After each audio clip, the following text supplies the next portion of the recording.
Once you come out of opinions and you see that that's just a question of, one side, that's just your perspective only. Once you see everyone's perspective, once you see the entire story, then you can make better decisions. So the gift level of the shadow of opinion is farsightedness. You understand life as a whole. You get to see further down into the future. And that's why it's farsightedness. It's not only your opinion anymore, not only your conditioning anymore. You actually understand the whole. What's the CD level? Once you're in the gift level of farsightedness for a while, what's the CD level? What's the divine gift of farsightedness? You become omniscient. So the 17th city is omniscience, which means all-knowing.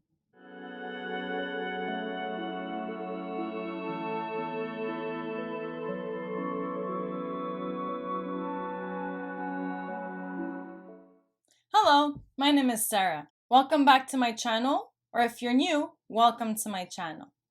I'm a life coach based out of Los Angeles, California. If you ever look for one-on-one sessions, please don't hesitate to reach out to me. My contact information is in the description box. So on our last show, we went over gene key number 16. So a little recap. Gene key number 16's shadow was indifference. So what happens if you're indifferent? You don't really care about anything. You don't think that you have an impact in the world. You don't think that you can really affect anybody. So you're just indifferent about everything and you just go with the flow. Once you see that this shadow doesn't work for you and you're coming out of this shadow of indifference, you actually realize that no, there's a few things you're actually really good at naturally. There's a few things that you're excited about when you pursue them. So once you pick one of these skills and you work for 7 years, a minimum cycle of 7 years, you become versatile. You become so good at it that you start standing out and you get recognized for your skill. However, when you're at versatility level, there's still some learning you can do. You can still be a better piano player. You can still run a business better than you ran your last business. Your growth is vertical. However, once you hit the vertical capacity, the cap of this vertical skill, you start hitting the skill horizontally, and that's where the divine gift comes in. So CD means divine gift. There's just no way of translating it, so we're calling it a CD. So the gift of versatility leads you to the CD of mastery. So once you hit mastery, you literally pick up any skill anytime. So you can take a piano without ever touching it and be extremely good at it. You can speak to other people in their languages without ever learning the skill. This level of mastery lets you become a master at anything you do. So in today's show, we're going to talk about gene key number 17.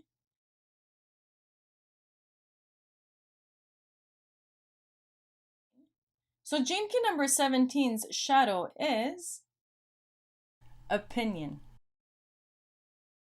So gene key number 17. Let's start. The 17th shadow, opinion, the closing of the third eye. As we examine in depth the pairing of the 17th and 18th shadows, we will see two of humanity's greatest mental gifts and dilemmas, opinion and judgment. These two qualities epitomize the logical left hemisphere of the human brain. Our ability to base an opinion on logical judgment is one of the great powers of human beings. It is this combination that sets us apart from all other creatures, and yet it is also what has pulled us away from the reality of our interconnectedness with all other creatures. So it may seem ironic that, at their very highest levels of frequency, these two attributes of the male polarity within the brain are actually destined to drive humanity towards the final stage of our evolution. Through the 17th city of omniscience, the human mind will finally see the perfection and beauty of our oneness with all existence. And through the 18th city of perfection, we will actually bring that vision into full manifestation. At the shadow frequency, however, these two attributes of opinion and judgment create nothing but division because they are based on seeing and challenging narrow aspects of the whole, rather than the whole itself. It is only when you have risen to the highest level of consciousness that these same attributes become capable of seeing every aspect of the whole simultaneously, which is the quality known as omniscience.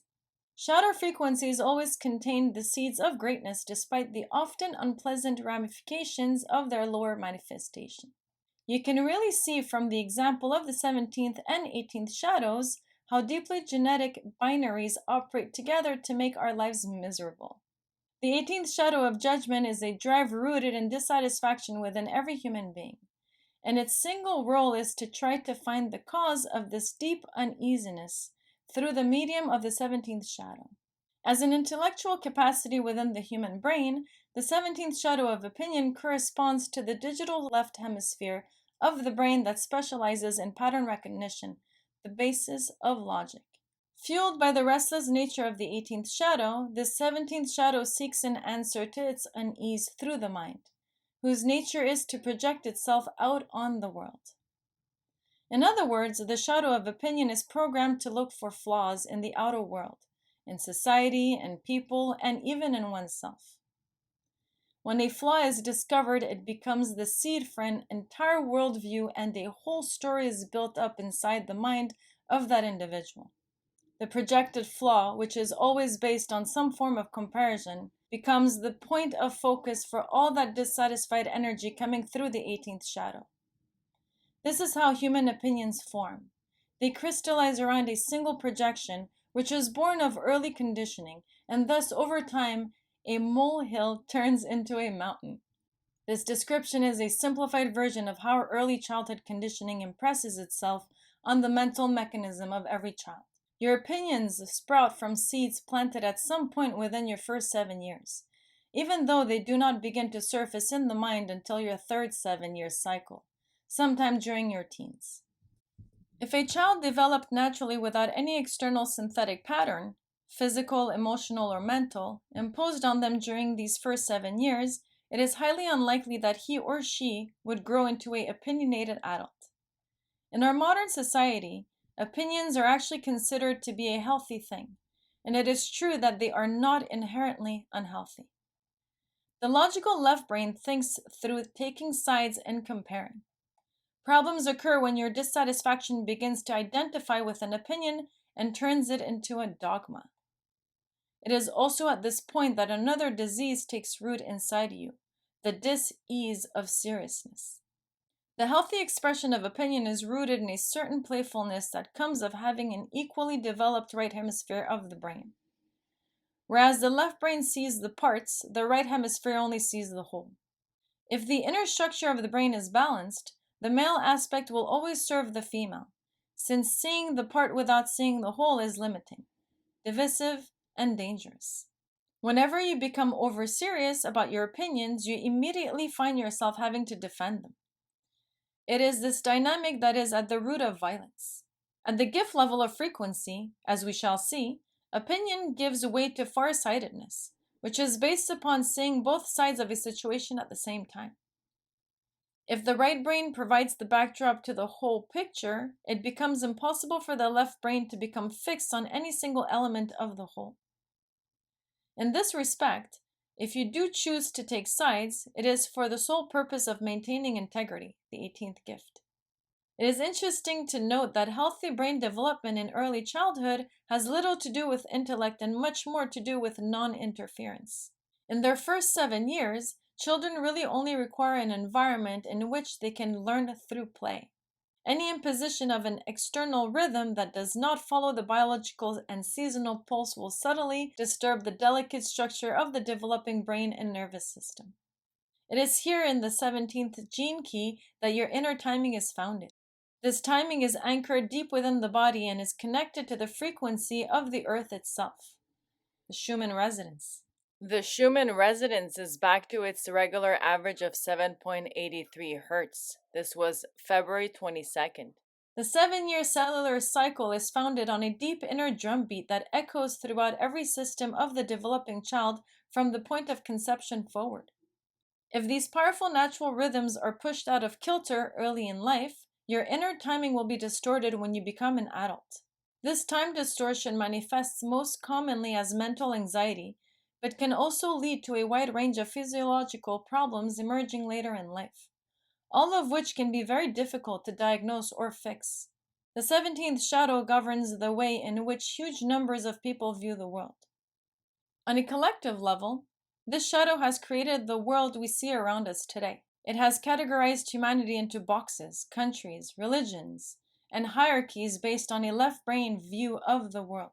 Almost every aspect of our society is based upon division, comparison, and opinion.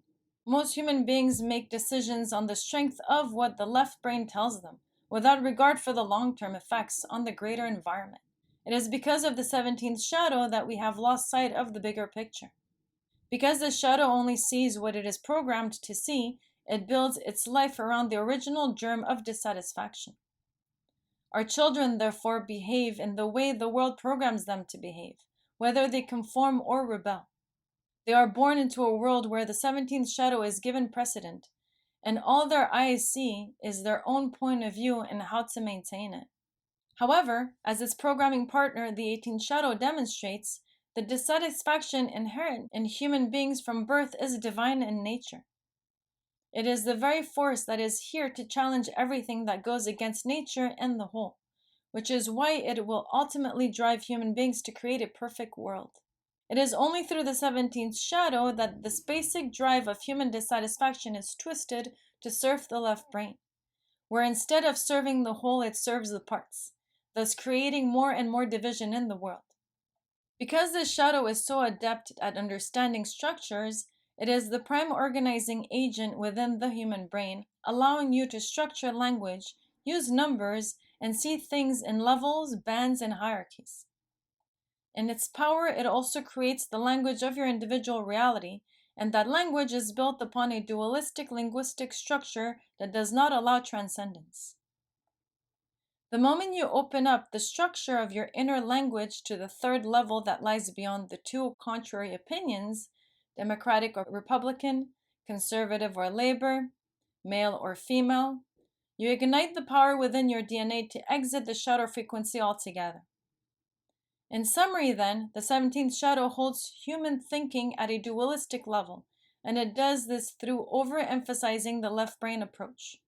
It makes the logical intellectual view the linchpin of your neuro-linguistic reality.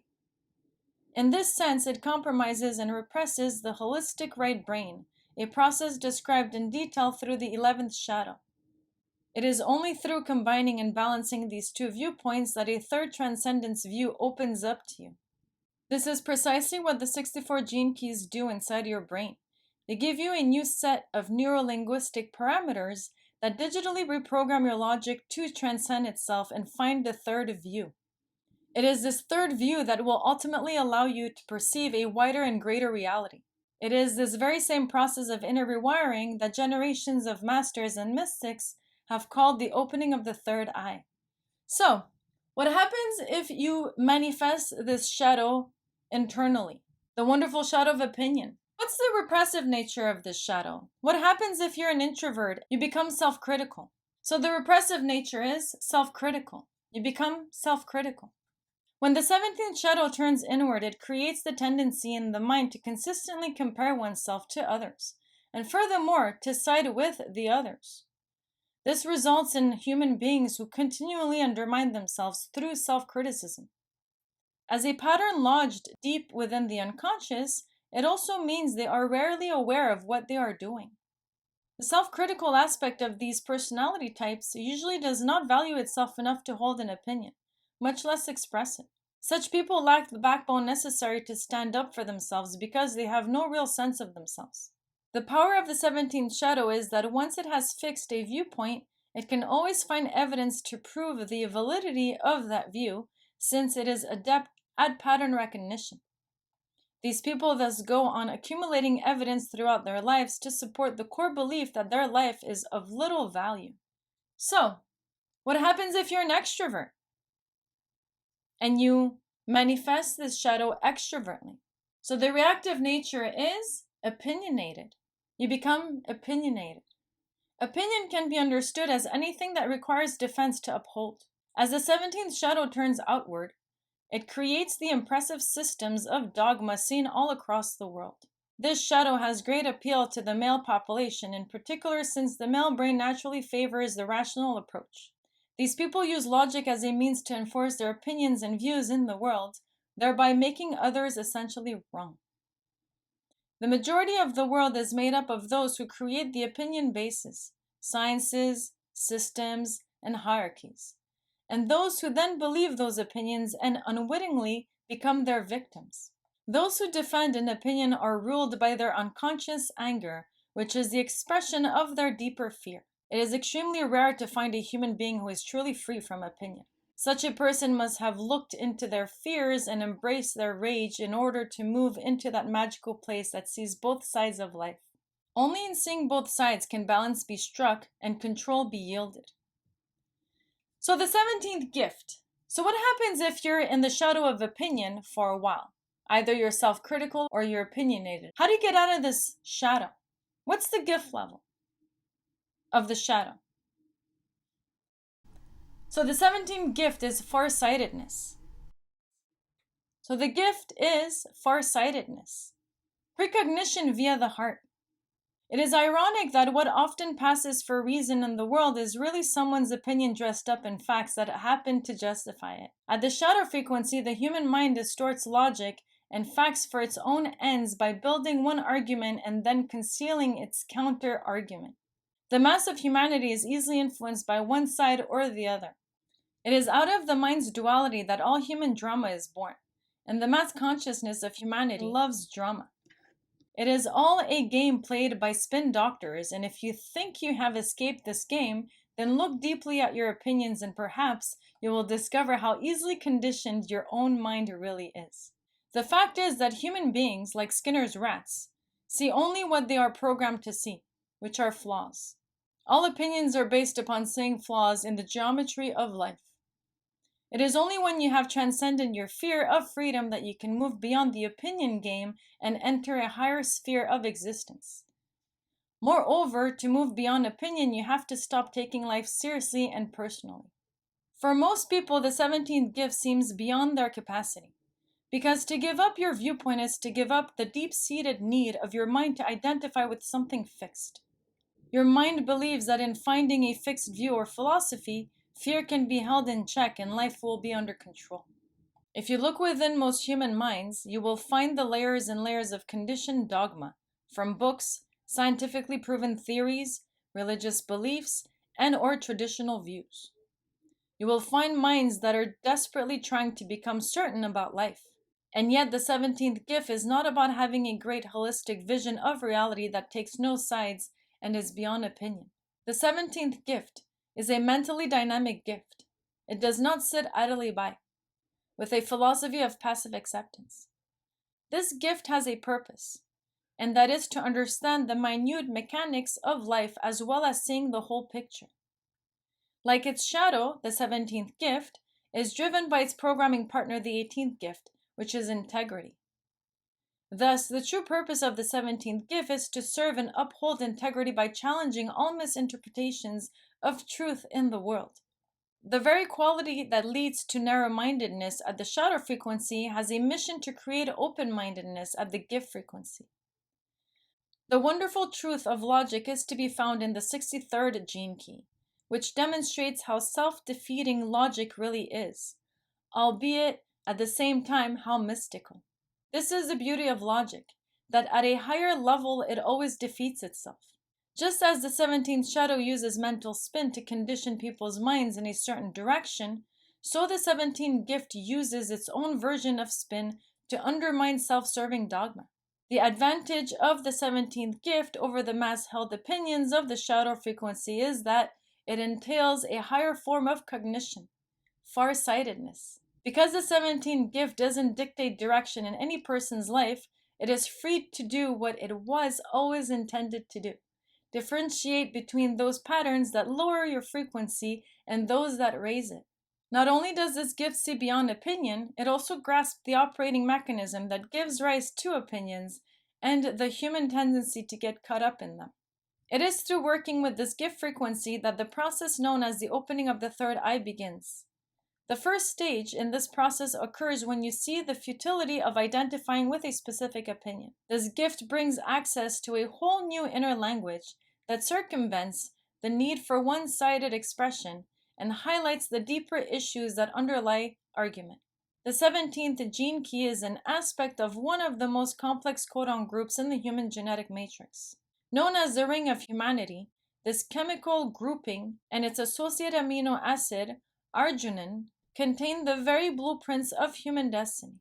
We can learn from this group that one of the primary causes of human suffering is rooted in the opinions of the 17th shadow, which looks for and sees only differences. However, we can also find the future evolution of humankind coiled inside this ring of humanity.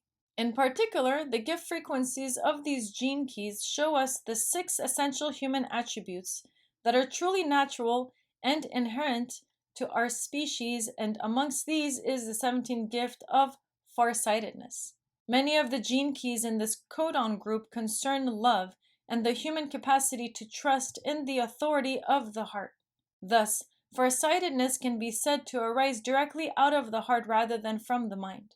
The 17th gift is in fact the true instrument of human perception. We have already seen that the 17th shadow is programmed to see only hierarchies. It simply cannot comprehend that other realities exist beyond its dualistic mental constructs. However, freed from the low-frequency field of mass-created dogma, the 17th gift begins to see higher realities and dimensions. It sees in a totally new way. Instead of serving the intellect, the 17th gift sees through the awareness emerging from the solar plexus system. It allows universal knowing to settle within the logical construct of the left brain, which can then express the mechanics of oneness in totally new and fascinating ways. In seeing the mechanics of life in this way, the 17th gift also begins to demonstrate its other specific ability, prediction. The 17th gift is peculiarly slanted towards looking ahead into the future. Wherever the focus of the 17th gift is trained, it has the ability to see how one pattern gives birth to another related pattern, and since it can transform a transcendental view into a logical view, it can see the logical progression of one phase of evolution to another. If you have the 17th gene key as an integral part of your hologenetic profile, then this specific gift of prescience can be a powerful reality for you. However, you are not a visionary in the same way as someone with the 11th gene key. The 17th gift does not see archetypes. Rather, it sees patterns rooted in numbers, which can then be translated into letters and words. These people can grasp the divine mathematics of evolution and the progression of its plan. In seeing the whole plan as well as its part, they are truly the real scientists. Unlimited by the traditional views and free to translate their deep knowing of the perfection of life however they wish, the people of the 17th gift are the ones who will ultimately organize the next new human civilization. Furthermore, because the gift frequency is the frequency of the human heart, each person working with the 17th gift holds a specific fractal view of the overall picture of our collective future, which means not a single one of them will ever disagree with another. So you're in the shadow of opinion. You're opinionated about everything. You have a judgment about everything. You believe, certain things should be a certain way, and you're just really adamant about it. Once you come out of the shadow of opinion, because now you don't want to just see the part, you want to see the whole. And by seeing the whole, you got to see further beyond your opinion. So that becomes farsightedness. So now you understand life as a whole and not just bits and pieces of it. And by understanding every side of the story, you get the full story. And once you have the full story, then you can implement whatever you want to implement. Because now it's not a question of being biased anymore by just seeing your opinion and your worldview. You get to see the whole. So we all start with this shadow. When I was young, I was very opinionated, and I was very hard-headed about it. But as you can see, this gift is dynamic. It changes with time. So what happens when you're in farsightedness for a while? You're farsighted, you get to see and understand everything. You get to implement solutions where solutions need to be implemented. You can actually take action and fix whatever needs fixing. If it's your community, if it's, your company, whatever it is, right? Because it's not just your opinion anymore. Once you're in this gift level for a while, what's the CD level? The CD level becomes omniscience. So the 17th CD is omniscience. You become omniscience. And omniscience means all-knowing. You just know everything. The 17th CD, omniscience, the I. As you may have begun to grasp, the higher frequency dimensions of the 17th gene key offer a view of the collective future of humanity. And it is through this foresight that the various aspects of future reality will be organized and constructed. Every individual carrying the 17th gift oversees a specific aspect of a great evolutionary pattern moving toward unity. However, at the gift level, your view is still restricted to a specific aspect of the overall pattern. For example, one person with the 17th gift might see how to restructure a new economic paradigm that will serve humanity instead of dividing it. Another might see how to create a community network based on a similar model. In this way, each 17th gift holds a fractal part of the overall jigsaw puzzle of the evolving humanity. It is only when we come to the 17th city that the entire picture is placed before a single human being. This city directly corresponds to the complete opening of the third eye.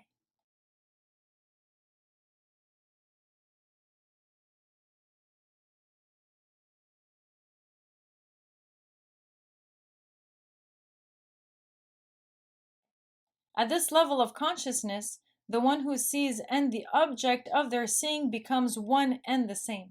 All that is left is a single eye through which consciousness endlessly pours. This is called the city of omniscience. In traditional religious dogma, only God or the gods are seen as omniscience, which is a wonderful example of how effectively the lower frequencies keep the third eye firmly closed. This other eye inside human beings is located within the higher functioning of their pituitary gland, and it can be opened in a number of ways. Various yogic disciplines are aimed specifically at the opening of the third eye, and in the Hindu chakra system, it corresponds to the sixth Agna chakra residing between the eyes. Many drugs and psychotropic plants also affect the functioning of the third eye through the medium of the pituitary gland. For millennia, shamans have used natural psychotropic plants as a means of seeing through this incredible instrument of higher consciousness. However, temporary activations of the third eye, while affording us a sneak preview of higher states, cannot compare to the city of omniscience. In the alchemical sequence of awakening, the city of omniscience can only flower after the full opening of the heart, and the heart opening phase destroys all vestiges of self along the way. It is as though the eye can only open once the inner sun arises. The 17th city is something of an anomaly, since it is the only aspect of the mind to survive awakening. All other aspects of the mind are transmuted into the higher frequencies, with the exception of the single eye, the mind's eye. Once the heart has bloomed, the inner eye provides a communicative link or interface between the brain and pure consciousness. The inner eye could be described as perfectly circular, seeing in all directions simultaneously. Whereas the 17th gift can read the pattern of the future, the 17th CD can see the future in precise detail. Just as time is distorted through the 17th shadow, it is seen as illusory through the 17th city, which experiences past, present, and future as a single eternal screen of consciousness. It is through the city of omniscience that the world gets its true seers and oracles. There is an ancient tradition that the true seer is always blind, or that the true oracle is deaf. This symbolizes what it means for consciousness to see through you, rather than you through it. At such a high frequency, the human body becomes merely an instrument for consciousness. Through the 17th city, consciousness plays the games of the Maya, even though it sits outside of the Maya. If the 17th city offers an opinion or viewpoint, it does so in order that a certain human drama can be played out. This is why certain masters sometimes say strange things to their disciples, in order that a specific opinion will pass through the awareness of that individual and bring about a particular transmutation. It is out of omniscience that such things are spoken, And anyone who speaks from within a Siddhic state follows the same process. This is also a Siddhi that comes into the world to display itself. Sometimes, and for certain people, it is a part of their karmic legacy to hear about their future. Sometimes hearing about your future actually creates that future, and sometimes it creates the opposite effect of nullifying it. Whenever you try to understand the 17th Siddhi with your logical mind, you will inevitably fail. The mind can only hold a single opinion, either that the future is predetermined or created as we live. The mind cannot grasp the paradox that both must be true since both are independent. When the 17th Siddhi appears in the world, it comes to mess with the human mind. To omniscience, there can be no borders, levels, or past lives. There is only the endless fractal pattern of life, repeating over and over, the same but always new, the serpent eating its own tail. This is a Siddhi that sees and knows only perfection. Its programming partner, the 18th Siddhi. As such, it is beyond seeing flaws, because what were previously seen as flaws were really only devices to bring about the state of omniscience itself. Omniscience testifies that whatever is happening at this precise moment is absolutely perfect because it is following the direction of consciousness as it burrows into the world of form. Perhaps this is the mystical meaning of the original name of the 17th archetype from the I Ching, following. Everything that happens follows the plan, and the plan is perfect. And the plan is both predetermined and created as we walk the path. When the 17th Siddhi comes into the world, it comes like a divine afterthought. It is one of the 7 powers of grace, serving no purpose other than to offer the truth that nothing needs to be done in life. Whatever you decide is absolutely correct and in full harmony with all that is. To see perfection is to embody perfection, and such a state is an ending rather than a beginning. Wherever the grace of omniscience is seen, human denial is finished. If you are following a path of service, it is correct. If you are following a path of betrayal, murder, or revenge, it is correct both when you are in denial and when you come out of denial. The truth of the 17th Siddhi creates upheaval in the world. We humans do not wish to hear a truth that so undermines our individual identities, but consciousness must express all its opinions through the world of form. The deepest irony of all life is caught in one famous mystic's words: God can only come and visit you when you aren't there.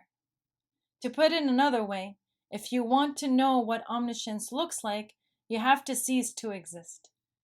So another wonderful Siddhi. So you're at the shadow level of opinion and judgment. You're opinionated about everything. Either you're self-critical about it or super opinionated about it. Once you see that your opinion, your judgment is just your conditioning. Once you see that no, there's all sides of the story, not just your opinion, not just your conditioning.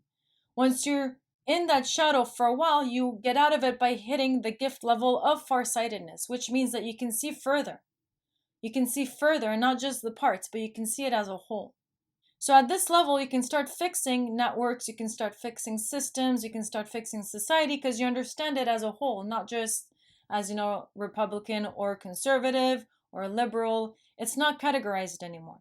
You see the issue as a whole, and then you can fix it. So once you're in the gift of farsightedness for a while, you eventually hit the Siddhi level of omniscience. Now, omniscience is the all-knowing, it's the I. You can see everything, not just the future, but you understand everything.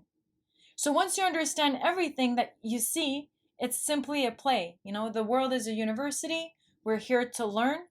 Even the ones that are making the so-called mistakes, the negative decisions, the lower vibration paths, you actually see that it's not a mistake. It's simply their learning curve. So you need to have all sides of this dualistic world, the darkness and the light, the negative and the positive. And once you understand that it's no longer just your opinion, it's no longer just society, it's no longer just your conditioning and your labeling. You understand all the parts. And then you understand not only all the parts, you understand life itself. However, once you understand life itself, you eventually cease to exist. Because only when you cease to exist can you understand the entirety of the equation. Because you're no longer in the equation anymore. So wonderful, wonderful Siddhi. This one's very high level, as you can see. So another wonderful city. I hope you also enjoyed this one as much as I did. Thank you very much for your support. Thank you for watching. Thank you for liking. Thank you for your subscriptions. And I'll see you on the next one. Gene Key number 18, coming right up. God bless every single one of you. Thank you very much. See you on the next one. Ciao.